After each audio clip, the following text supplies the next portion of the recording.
plaintiff, Victoria Gonzalez, met the defendant 3 years ago when she was 15 years old.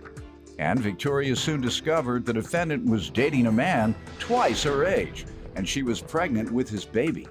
Victoria sold the defendant a car, but she failed to pay it off, so she's suing. Defendant Brittany Tyson insists she was 16 when she started dating her boyfriend, and he was only in his mid-20s. Brittany admits that she didn't pay off the car, but says she refuses to do so until Victoria signs over the title. Start with you. I've known Brittany 3 years ago when she was 15 years old. I've known her through a close friend when he was 19. He was currently at the time in his middle 30s. They had a relationship as friends, and a year ago then I found out that they were lovers. She became pregnant with her boyfriend.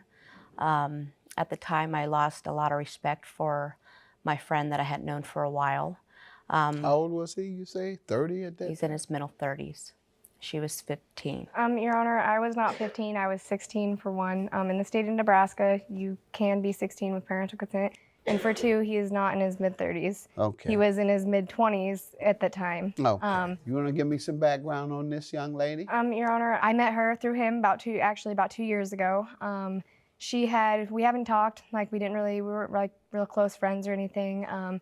We hadn't talked for months actually, and she had came to my house at about 2, 3 in the morning, asking us to go to her boyfriend's house, or I don't know if they were together or not. But I guess he had her car and would not give it back to her. She had the title and the keys. What she want you all to go over there for? Huh?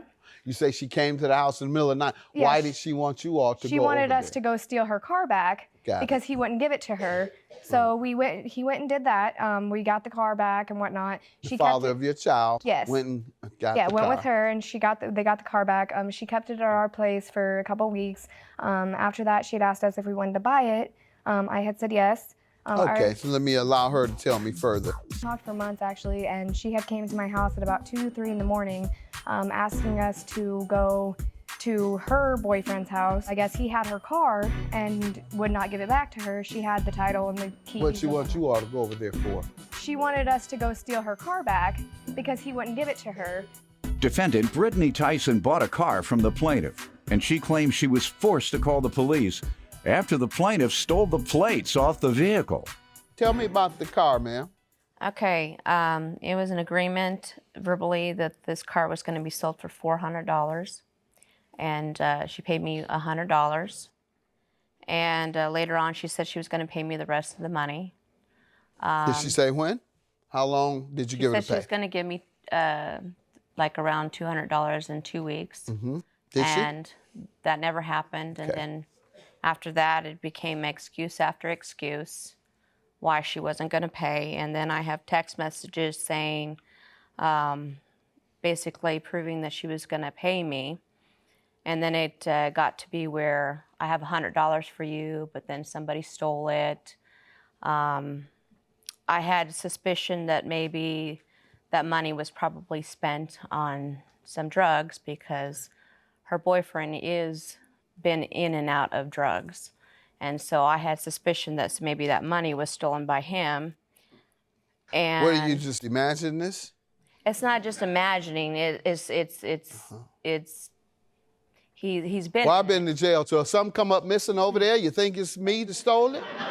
I promise you it's not. I promise you.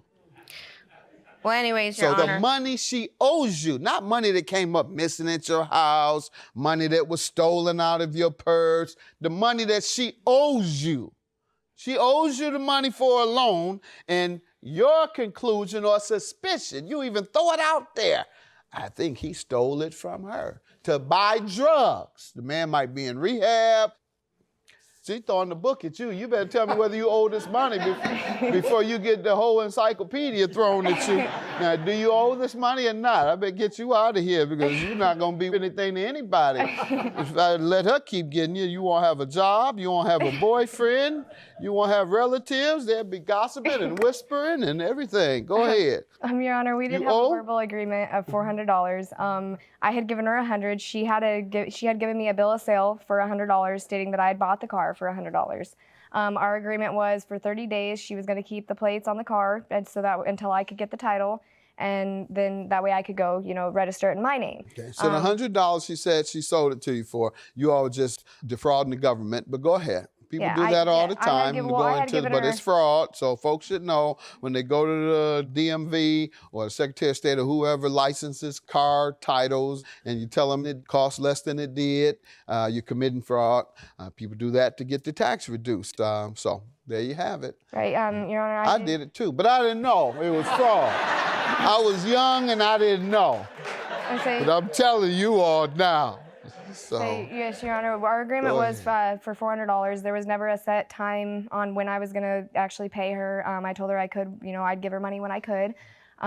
Excuse me, Your Honor. There was a set time. All right, what's your defense today, though? You acknowledge owing her, and I'm glad to hear that you're honest. You haven't given me any impression of dishonesty today, and I appreciate that. And you haven't talked about her ex-dope fiend husband that you might imagine existed. So I admire you for that, and I admire you for saying you owe. So what is your defense today? Well, like I said, there was 30 days for me to keep the plates on the car, and she showed up before that 30 days was up to get the plates and whatnot. I had called the cops on her. They came. I showed them the bill of sale. They said, according to this, I own the car, so they couldn't take the car or anything like she had wanted.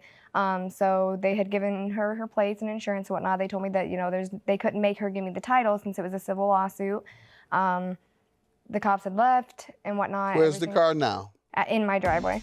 Defendant Brittany Tyson bought a car from the plaintiff, and she claims she was forced to call the police after the plaintiff stole the plates off the vehicle. What do you want to do? You want your money back, or you want me to make a ruling on the car, since you say you have some evidence that you were within your agreement? That's the issue. If you breached your agreement and didn't pay as you agreed in the 30 days that you claimed the agreement was, then she had a right to.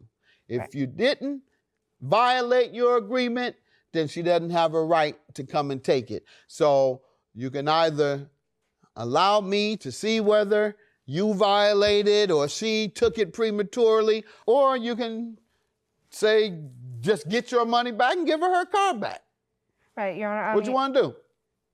I do want the car. I had agreed with her. You want your money? I want my money, but... Good enough. $300 for the plaintiff, and you'll get your money when you give her the title. Have a good day.